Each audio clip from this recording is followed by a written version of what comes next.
В Рио главы республики Сергей Миняйло принял участие в торжествах, посвященных 435-летию Самары.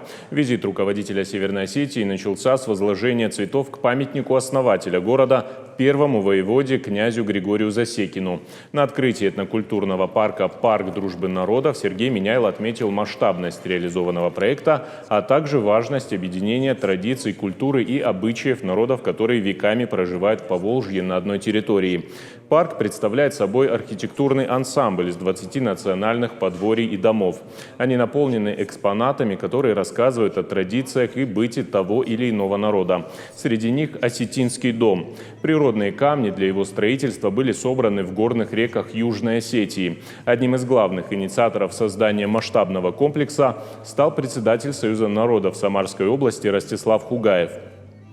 Помимо национальных подворий, в парке дружбы народов планируют открыть национальную библиотеку, ремесленные мастерские и интерактивные площадки. Посетителям парка будут проводить экскурсии, мастер-классы, концерты, выставки, конференции и национальные свадьбы.